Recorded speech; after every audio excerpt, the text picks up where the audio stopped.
Kamusta po? Ako po, si Dr. Miguel Santos, ang inyong lingkod na doktor na nag-aalaga sa ating mga nakatatanda.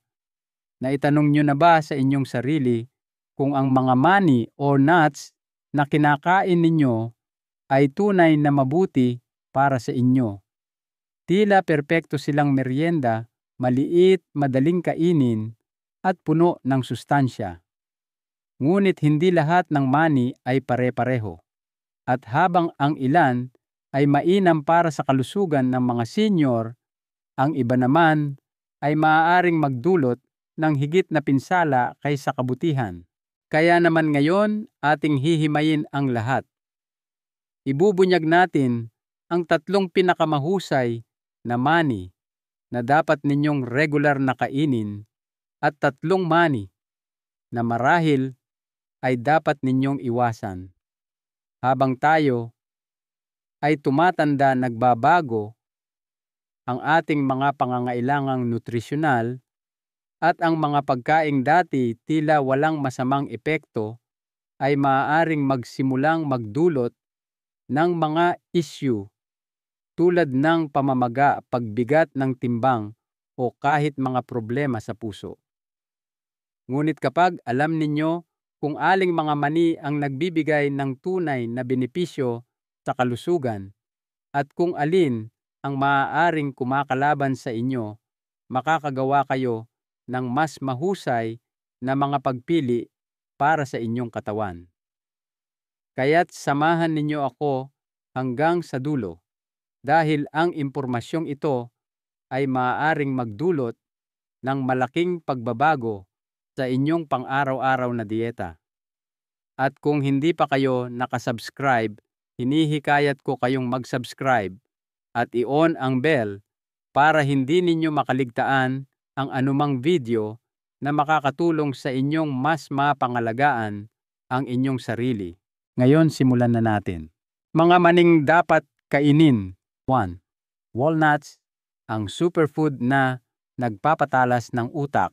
May dahilan kung bakit tinaguri ang pagkain para sa utak ang walnuts sa loob ng maraming siglo.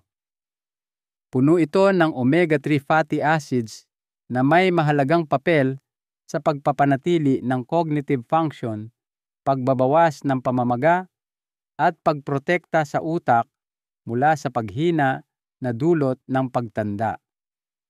Para sa mga senior, ang pagpapanatiling matalas ng isipan ay kasing halaga ng pagpapanatiling malakas ng katawan, at ang walnuts ay isa sa mga pinakamahusay na pagkaing maaari ninyong kainin upang suportahan ang pangmatagalang kalinawan ng isip.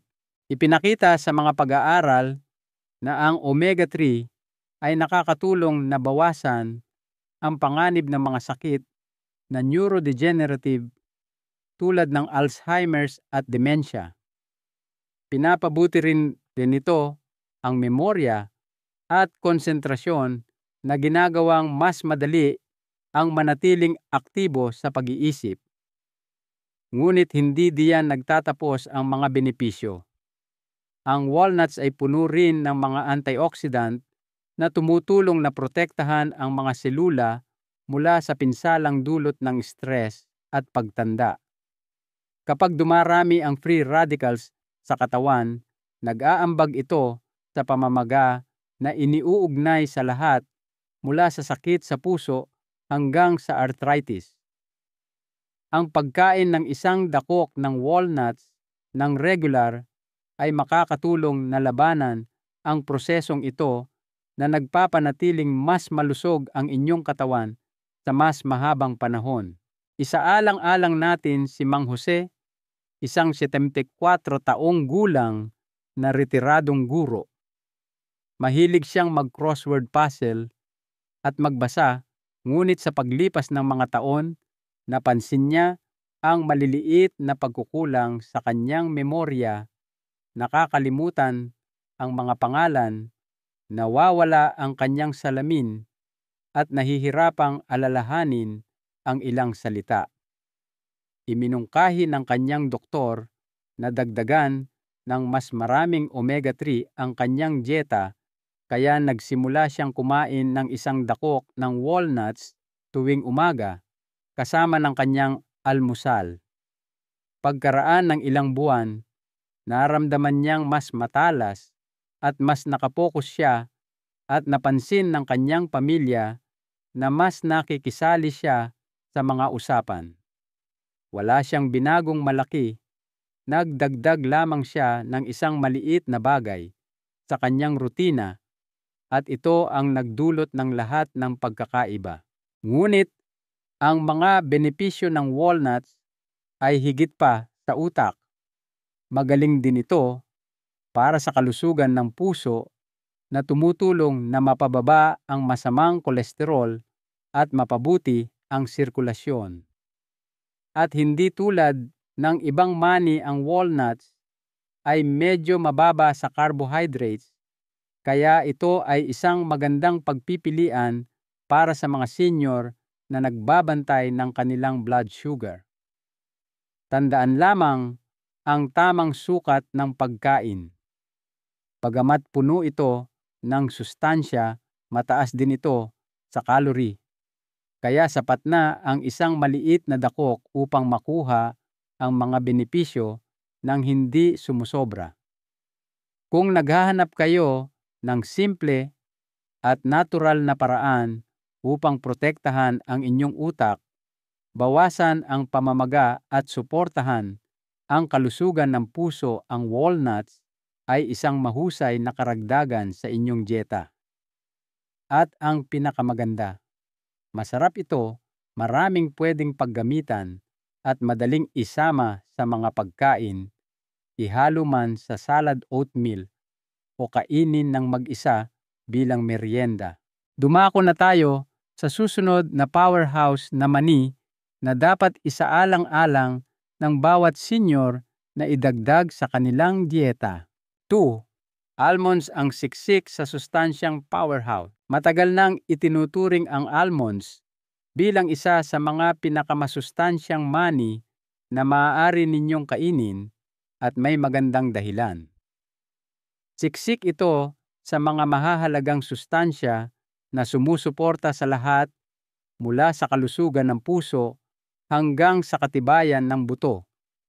Kaya ito ay isang mahusay na pagpipilian para sa mga senior na nais panatilihin ang kanilang pangkalahatang kagalingan.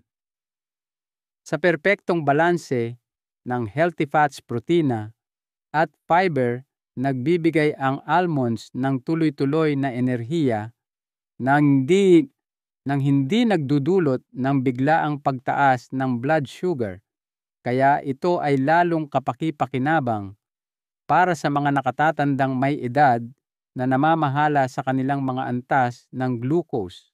Isa sa pinakamalaking dahilan kung bakit napakahalaga ng almonds ay ang mataas na taglay nitong vitamin E. Ang makapangyarihang antioxidant na ito ay may mahalagang papel sa pagprotekta sa mga selula ng balat mula sa pinsala, pagbabawas ng pamamaga, at kahit na pagpapabagal sa mga senyales ng pagtanda. Maraming mga senior ang nakakaranas ng tuyo at numinipis na balat, ngunit ang regular na pagkain ng almonds ay makakatulong na mapanatiling mas malusog ang balat mula sa loob. At ang vitamin E ay hindi lang para sa balat. Sinusuportahan din nito ang paggana ng utak na tumutulong na protektahan laban sa paghina ng pag-iisip. Nariyan din ang benepisyo sa pagpapatibay ng buto. Habang tayo ay tumatanda, natural na nababawasan ang densidad ng ating mga buto na nagpapataas ng panganib ng mga bali at osteoporosis. Ang almonds ay mayaman sa magnesium at calcium, dalawang mahahalagang mineral na tumutulong na mapanatili ang matibay na mga buto at maiwasan ang pagkawala ng buto sa paglipas ng panahon. Para sa mga senior na maaaring hindi nakakakuha ng sapat na calcium mula sa mga produktong gatas ang almonds ay maaaring maging isang mahusay na karagdagan sa isang dieta na palakaibigan sa buto. Isipin natin si Aling Maria, isang 79 taong gulang na retiradong nurse na laging maingat sa kanyang kalusugan. Nang pumasok siya sa kanyang huling mga taon ng 60s, nagsimula siyang makapansin ng mga pagbabago sa kanyang balat. Ito ay naging mas tuyo, mas marupok, at hindi na gaanong nababanat. Nag-alala rin siya tungkol sa kanyang panganib para sa osteoporosis dahil ang kanyang ina ay nagdusa mula sa mahinang mga buto sa kanyang mga huling taon. Sa payo ng kanyang doktor, nagsimula siyang kumain ng isang maliit na dakok ng almonds araw-araw bilang merienda. Sa loob ng ilang buwan, napansin niyang ang kanyang balat ay mukhang mas malusog at mas maganda sa pakiramdam at mas naging kumpiyansa siya dahil alam niyang may ginagawa siyang simple ngunit epektibo para protektahan ang kanyang mga buto. Nag-aambag din ang almonds sa kalusugan ng puso sa pamamagitan ng pagpapababa ng masamang kolesterol at pagpapabuti ng sirkulasyon. Ang kombinasyon ng monounsaturated fats at fiber ay tumutulong na panatilihing malinis ang mga ugat na binabawasan ang panganib ng sakit sa puso. At para sa mga nagbabantay ng kanilang timbang, ang almonds ay maaaring maging isang mahusay na pagpipilian sa merienda. Sa kabila ng pagiging siksik sa calorie, ang taglay nitong protina at fiber ay tumutulong na panatilihin kayong busog ng mas matagal na pumipigil sa sobrang pagkain. Kung kayo man ay nasisiyahan sa hilaw, inihaw o giniling na almond butter, ang maliliit na manina ito ay naglalaman ng seryosong suntok pagdating sa nutrisyon. Siguraduhin lamang na pumili ng mga uri na walang asin dahil ang labis na sodium ay maaaring kumontra sa mga benepisyo sa kalusugan ng puso na ibinibigay nito. 3. Pistachios, ang meryendang mabuti sa puso. Pagdating sa mga mani na sumusuporta sa pangkalahatang kalusugan, madalas na napapabayaan ang pistachios. Ngunit hindi dapat. Ang maliliit na berdeng powerhouse na ito ay puno ng mga antioxidant fiber at healthy fats na nagbibigay ng iba't ibang benepisyo lalo na para sa mga senior. Kung naghahanap ka man ng suporta para sa kalusugan ng puso, pagpapanatili ng malusog na antas ng asukal sa dugo o pagpapabuti ng panunaw, ang pistachios ay isa sa mga pinakamahusay na mani na maaari mong idagdag sa iyong dieta. Isa sa mga natatanging benepisyo ng pistachios ay ang kakayahan nitong suportahan ang kalusugan ng puso. Naglalaman ito ng mataas na antas ng mga antioxidant tulad ng lutein at gamma tocopherol na tumutulong na bawasan ang pamamaga at protektahan ang mga daluyan ng dugo mula sa pinsala. Ito ay partikular na mahalaga para sa mga nakatatanda dahil ang kalusugan ng puso at mga ugat ay nagiging mas malaking alalahanin sa pagtanda. Ipinakita sa mga pag-aaral na ang regular na pagkain ng pistachios ay maaaring makatulong na mapababa ang masamang kolesterol LDL habang pinapataas ang mabuting kolesterol HDL na nagpapabuti sa pangkalahatang paggana ng puso at binabawasan ang panganib ng sakit sa puso. Isa pang pangunahing benepisyo ng pistachios ay ang epekto nito sa mga antas ng asukal sa dugo. Hindi tulad ng ilang merienda na nagdudulot ng biglaang pagtaas, at pagbaba ang pistachios ay may mababang glycemic index na nangangahulugang nakakatulong itong panatilihing matatag ang asukal sa dugo. Ito ay magandang balita para sa mga senior na namamahala sa diabetes o pre-diabetes. Ang kombinasyon ng fiber protein at healthy fats ay nagpapabagal sa pagsipsip ng asukal sa daluyan ng dugo na pumipigil sa mga mapanganib na pagbabago na maaaring humantong sa pagkapagod pagkahilo at pangmatagalang komplikasyon sa kalusugan. Isaalang-alang natin si Mang Lito, isang 71 taong gulang na nahirapan sa pamamahala ng asukal sa dugo sa loob ng maraming taon. Inirekomenda ng kanyang doktor na ayusin ang kanyang dieta upang isama ang mas maraming pagkain na nagpapatatag sa mga antas ng glucose, kaya nagsimula siyang kumain ng 1 dakok ng pistachios tuwing hapon sa halip na ang kanyang karaniwang matamis na merienda.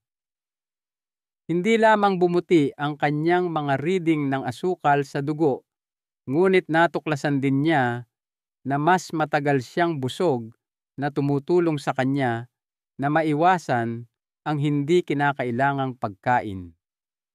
Ito ay isang maliit na pagbabago, ngunit nagkaroon ito ng malaking epekto sa kanyang pangkalahatang kalusugan. Ang pistachios ay mahusay din para sa kalusugan ng panunaw. Isa ito sa mga mani na pinakamayaman sa fiber na ginagawa itong natural na paraan upang itaguyod ang regularidad at kalusugan ng bituka. Maraming mga senior ang nakakaranas ng mabagal na panunaw o constipation, at ang pagdaragdag ng mas maraming fiber sa dieta ay maaaring makatulong na mapanatiling maayos ang takbo ng lahat. Bukod pa rito, nakakatulong ang fiber na palusugin ang mabubuting bakterya sa bituka na may papel sa lahat mula sa immune function hanggang sa kalinawan ng isip. Isa pang dahilan para mahalin ang pistachios natural, itong mas mababa sa calories kumpara sa maraming iba pang mani. Dahil mayroon itong mas mataas na rasyo ng protina sa taba, ito ay isang mahusay na opsyon para sa mga nais ng isang nakakabusog na merienda nang hindi kumukonsumo ng masyadong maraming dagdag na calories. At dahil ang pistachios ay madalas na nasa kanilang mga balat, hinihikayat nito ang maingat na pagkain. Kailangan mong magtrabaho ng kaunti upang makuha ang bawat mani na nakakatulong na maiwasan ang walang isip na sobrang pagkain. Kung naghahanap ka ng masarap at siksik sa sustansyang merienda na sumusuporta sa kalusugan ng puso, nagbabalanse ng asukal sa dugo, at tumutulong sa panunaw, ang pistachios ay isang mahusay na pagpipilian.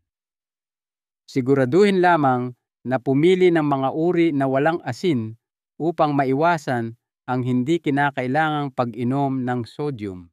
Ngayon, pag-usapan natin ang mga mani na maaaring hindi ang pinakamahusay na pagpipilian para sa mga senior at kung bakit maaaring gusto mong limitahan o iwasan ang mga ito ng tuluyan. Mga maning dapat iwasan: kasoy cashews. Isang nakatagong panganib para sa mga senior. Ang kasoy ay maaaring isang sikat at masarap na merienda, ngunit mayroon itong ilang panganib na dapat malaman ng mga senior. Bagamat naglalaman ito ng mga kapaki-pakinabang na sustansya, mayroon din itong ilang nakatagong kahinaan na maaaring gawin itong hindi gaanong perpektong pagpipilian para sa mga nakatatanda. Isa sa mga pinakamalaking alalahanin sa kasoy ay ang mataas na nilalaman nitong oxalate na maaaring mag-ambag sa pagbuo ng bato sa bato kidney stone, isang issue na nagiging mas karaniwan sa pagtanda. Ang oxalates ay mga natural na compound na matatagpuan sa maraming pagkaing halaman, ngunit sa mataas na halaga, maaari itong kumapit sa calcium sa katawan na bumubuo ng matatalas at masakit na mga bato sa bato. Para sa mga senior na may kasaysayan ng mga bato sa bato o mga issue na may kaugnayan sa bato, maaaring pataasin ng kasoy ang panganib na magkaroon ng mga masakit na depositong ito. Hindi tulad ng ibang mga mani na maaaring makatulong na maiwasan ang mga bato, sa bato ang kasoy ay kabilang sa mga pinakamataas sa oxalates na ginagawa itong isang mani na dapat kainin ng may moderasyon o iwasan ng tuluyan kung ang kalusugan ng bato ay isang alalahanin. Isa pang issue sa kasoy ay ang medyo mataas nitong nilalaman ng carbohydrate kumpara sa ibang mga mani. Habang ang karamihan sa mga mani ay mababa sa carbs at hindi gaanong nakakaapekto sa asukal sa dugo, ang kasoy ay naglalaman ng mas maraming natural na asukal na maaaring magdulot ng bahagyang pagtaas sa mga antas ng glucose sa dugo. Para sa mga senior na namamahala sa diabetes o sinusubukang panatilihing matatag ang kanilang asukal sa dugo, ang kasoy ay maaaring hindi ang pinakamahusay na opsyon. Isaalang-alang natin si Aling Elena, isang 58 taong gulang na retirado na nagdaragdag ng kasoy sa kanyang dieta dahil sa creamy nitong texture at banayad na lasa. Nasisiyahan siya rito sa mga trail mix at bilang merienda, ngunit sa paglipas ng panahon, nagsimula siyang makaranas ng paminsan-minsang pananakit sa bato. Matapos makipag-usap sa kanyang doktor, nalaman niya na ang oxalates sa kasoy ay maaaring nag-aambag sa kanyang mga issue sa bato. Nagpasya siyang palitan ito ng mga mani na mas mababa sa oxalate tulad ng almonds at walnuts, at hindi nagtagal bumuti ang kanyang mga sintomas. Ang kasoy ay mataas din sa calories at taba na nangangahulugang madaling kumain nito ng sobra ng hindi namamalayan. Ang isang maliit na dakok ay maaaring hindi mukhang marami, ngunit ang mga dagdag na calories na iyon ay maaaring mabilis na maipon na humahantong sa hindi ginustong pagtaas ng timbang sa paglipas ng panahon. Para sa mga senior na nais mapanatili ang isang malusog na timbang at maiwasan ang hindi kinakailangang stress sa kanilang mga kasukasuan, ang paglilimita sa mga pagkaing siksik sa calorie tulad ng kasoy ay isang matalinong hakbang. Bagamat naglalaman ang kasoy ng mga healthy fats at mineral, ang mga panganib nito ay madalas na mas matimbang kaysa sa mga benepisyo nito para sa ilang mga senior, lalo na sa mga may alalahanin sa bato, mga issue sa asukal sa dugo, o sa mga nagbabantay ng kanilang timbang. 2. Macadamia nuts, mataas sa taba, mababa sa benepisyo. Ang macadamia nuts ay may mayaman at malamantikilyang texture na ginagawa itong sikat na pagpipilian para sa merienda at pagbe-bake. Ngunit pagdating sa kalusugan ng mga senior, maaaring hindi ito ang pinakamahusay na opsyon. Bagamat naglalaman ito ng ilang kapaki-pakinabang na sustansya, ang napakataas nitong nilalaman ng taba at calorie ay maaaring lumikha ng mas maraming problema kaysa benepisyo, lalo na para sa mga nakatatandang sinusubukang pamahalaan ang timbang kalusugan ng puso o mga antas ng kolesterol. Isa sa mga pinakamalaking alalahanin sa macadamia nuts ay ang nilalaman nitong taba. Habang ang healthy fats ay isang mahalagang bahagi ng anumang dieta, ang macadamia ay naglalaman ng hindi pangkaraniwang dami ng kabuuang taba, kung saan humigit kumulang 70% ng kanilang calories ay nagmumula sa taba lamang. Ginagawa nitong isa sa mga pinakasiksik sa calorie na mani na nangangahulugang madaling kumain nito ng sobra ng hindi namamalayan. Hindi tulad ng mga mani, tulad ng almonds at walnuts na nagbibigay ng halo ng healthy fats at protina, ang macadamia nuts ay halos taba lamang na may napakakaunting protina o fiber upang balansehin ito. Ito ay isang bagay na natuklasan ni Mang Roberto, isang 73 taong gulang na retiradong salesman sa mahirap na paraan. Gustong-gusto niya ang lasa ng macadamia nuts at inisip na ito ay isang malusog na merienda. Ngunit pagkatapos ng ilang buwan na regular na pagkain nito, napansin niyang tumataas ang kanyang timbang. Itinuro ng kanyang doktor na sa kabila ng kanilang nutritional value, ang macadamia nuts ay nag-aambag sa labis na pag-inom ng calorie nang hindi nagbibigay ng sapat na protina o fiber upang mapanatili siyang busog. Nang ipinalit niya ito sa mas balanseng mga mani tulad ng pistachios at almonds, mas naging madali para sa kanya na mapanatili ang kanyang timbang at antas ng enerhiya. Isa pang issue sa macadamia nuts ay ang epekto nito sa kalusugan ng puso. Bagamat naglalaman ito ng monounsaturated fats na karaniwang mabuti para sa puso, kulang ito sa omega-3 fatty acids na matatagpuan sa walnuts o sa mataas na nilalaman ng fiber na matatagpuan sa almonds.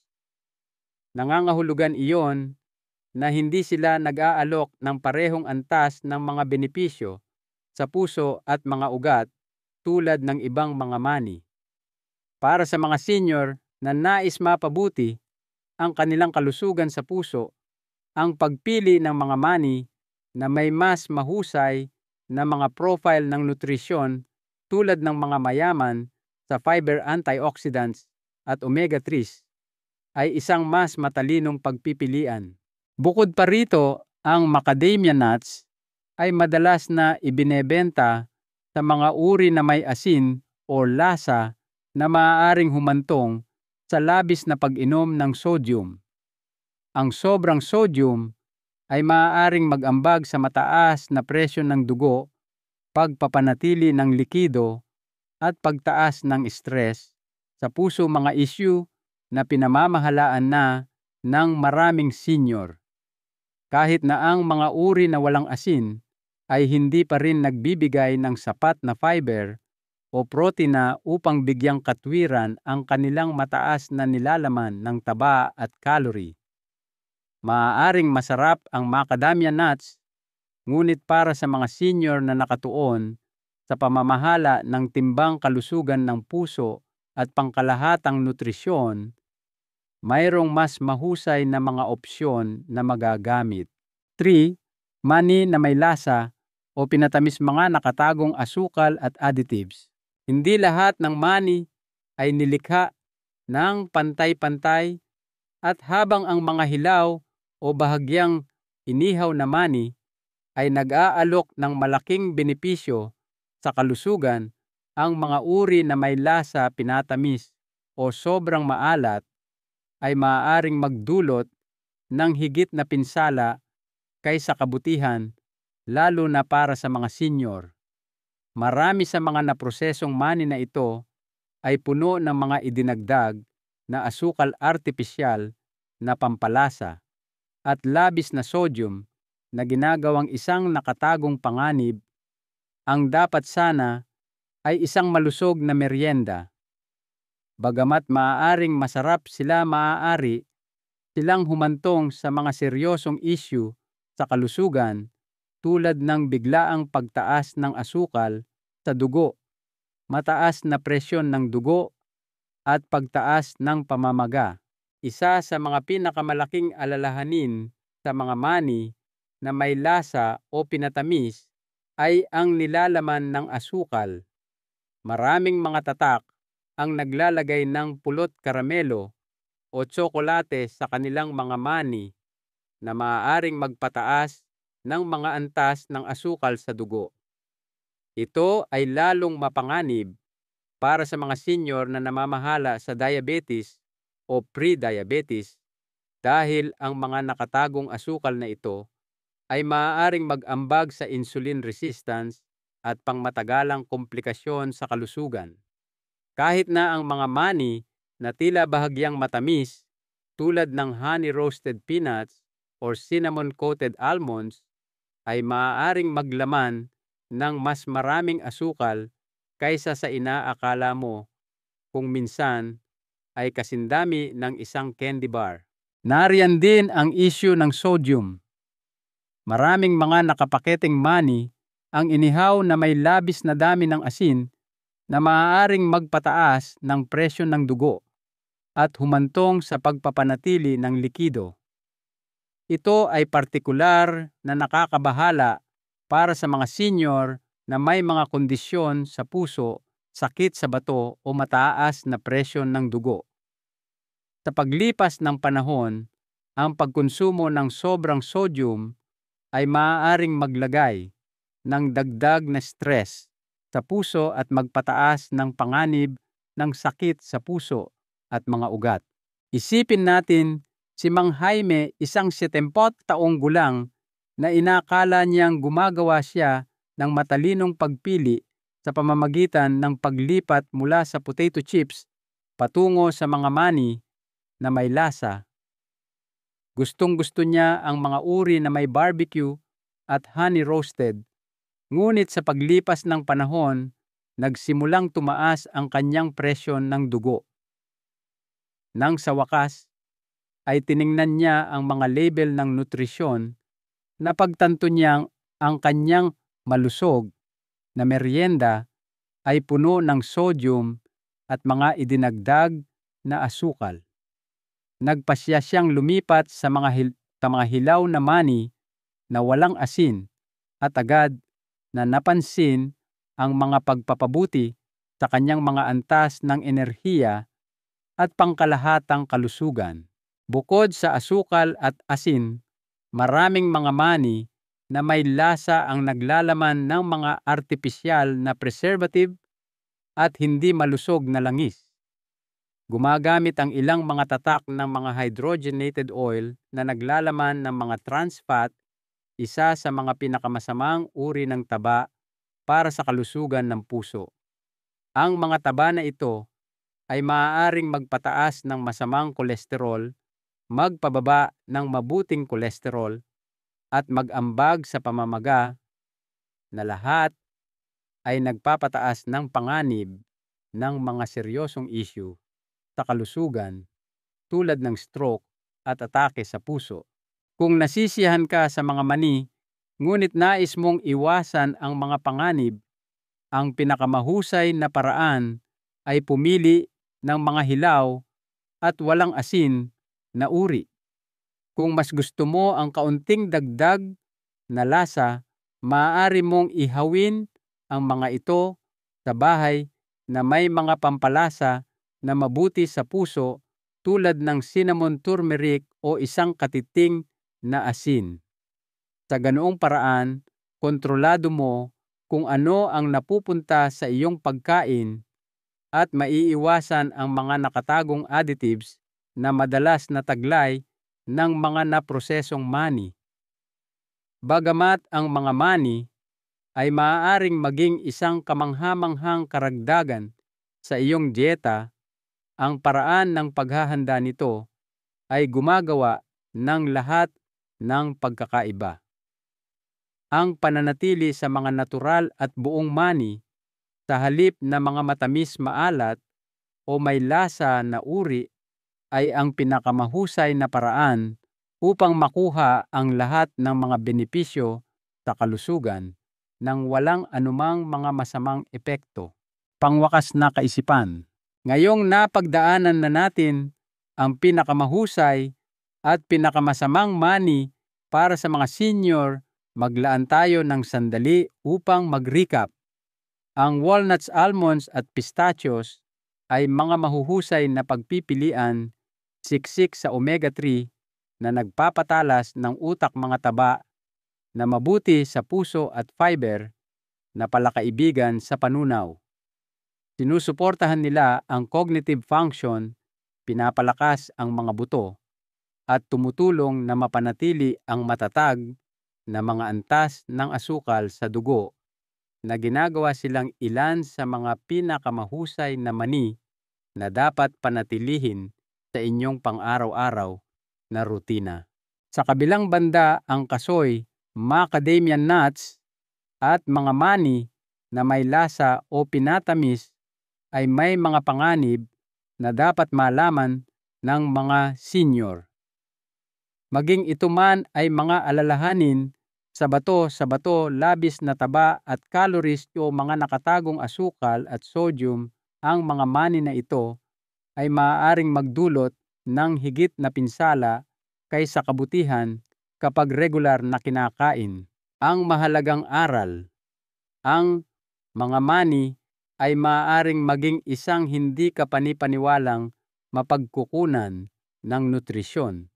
Ngunit ang pagpili ng tama at pagkain nito ng may moderasyon ay gumagawa ng lahat ng pagkakaiba. Kung kayo ay kumakain ng ilan sa mga hindi gaanong kapaki-pakinabang na mani, maaaring oras na para palitan ang mga ito ng mas malusog na mga opsyon na tunay na sumusuporta sa inyong kagalingan. At kung kayo ay nasisiyahan na sa walnuts, almonds at pistachios, ipagpatuloy nyo lang po yan. Pasasalamatan kayo ng inyong katawan sa katagalan. Ngayon, nais kong marinig mula sa inyo. Ano ang inyong paboritong mani na merienda? At napansin nyo na ba ang pagkakaiba sa inyong pakiramdam batay sa kung ano ang inyong kinakain? Mag-iwan po kayo ng komento sa ibaba at ibahagi ang isang bagay na natutunan ninyo ngayon at kung paano ninyo ito balak gamitin sa inyong buhay. Ang inyong mga saloobin ay mahalaga sa amin, kaya't huwag mag-atubiling ibahagi ang mga ito. Ang pagbabasa ng inyong mga komento ay nagbibigay sa amin ng malaking motibasyon at inspirasyon. Kung nagustuhan ninyo ang video na ito at nahanap itong nakakatulong, mangyaring mag-like, mag-subscribe at ibahagi ito. Ang inyong suporta ay tumutulong sa amin na magpatuloy sa paglikha ng magandang content upang magbigay kaalaman at magbigay inspirasyon sa inyo. Salamat sa panonood at inaasahan namin na makita kayo sa susunod na video.